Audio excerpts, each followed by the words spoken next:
Hello everyone, let's start with the series Roadmap to Become Competitive Programmer 5 Star. So in this video I'll be explaining the problem pass or fail. So let's read out the problem. Chef is struggling to pass a certain college course. The test has a total of n questions. Each question carries 3 marks for correct answer and -1 for an incorrect answer. Chef is a risk averse person, so he decides to attempt all questions. So basically, chef decides attempts all the questions. It is known that chef got X questions correct, and the rest of them incorrect. For chef to pass the course, he must score at least P points. Okay, will chef be able to pass the exam or not? That is the question. So yeah, it's easy only. I'll be telling you on the board. So first, let's take input. We have test cases. So this is test case. For every test case we'll call a function solve, and I think okay, let me solve it here only. I was basically trying to solve in VS Code, that's fine. So we for every test case we have three integers n, x and p. So we are taking n, x and p. Let's take their inputs. So yeah, and now let's try to understand some of the examples. uh, Three examples again. In the first example, 5 2 3 we have, let me explain you. 5 2 3 we have 5 2 and 3. N is basically number of number of questions. X is basically number of correct questions, and P is basically passing point.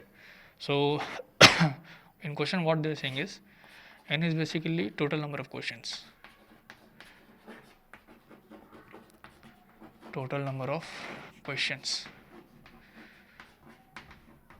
And what is X? X is basically correct answers. These are the number of questions wherein his answer is correct, and P is basically passing marks.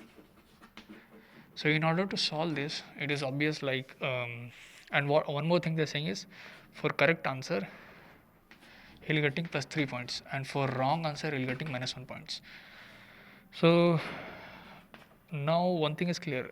Since there are total of give me a second.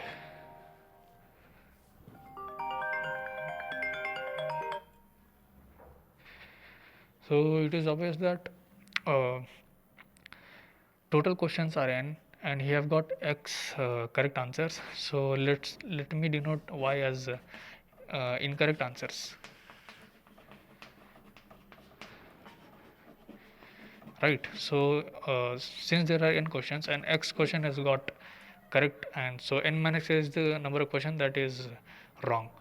So now what is the score of his score will be, since for every correct question, that is which is x number of questions, he'll get 3 points, and that score will be subtracted by 1 into number of wrong questions.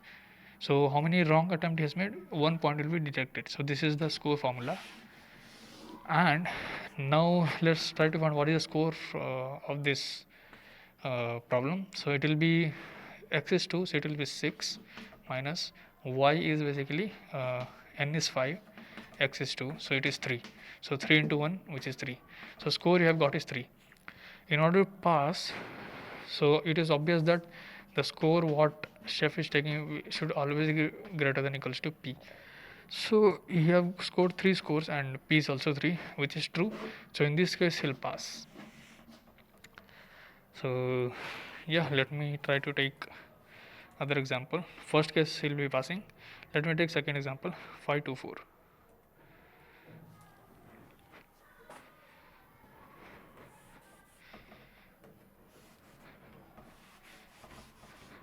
So we have 5 2 4. Again, number of wrong questions will be 5 minus 2, which is 3.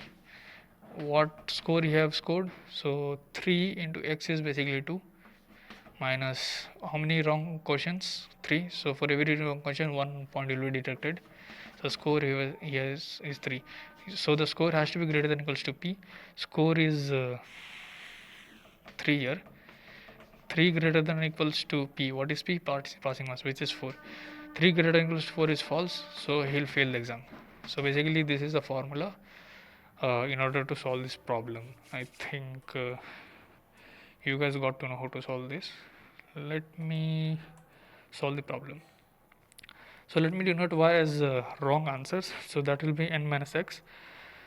So your score will be let me take score, that will be 3 into x, which is this many positive scores you are getting, since x number of questions you have attempted correctly. For every correct questions you are getting 3 point, and for every wrong answer so you are getting minus 1 point. So y is the number of wrong answers. Now you'll have to check if the score is greater than or equals to p. P is basically the passing marks. If it is, your score is greater than or equals to p, which means you have passed the exam, or else you have failed the exam. Let's try to run the code. We should get pass fail fail. We are getting. Let's try to submit the code.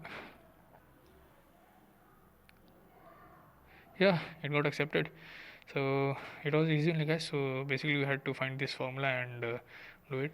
So yeah, thank you guys for watching the video.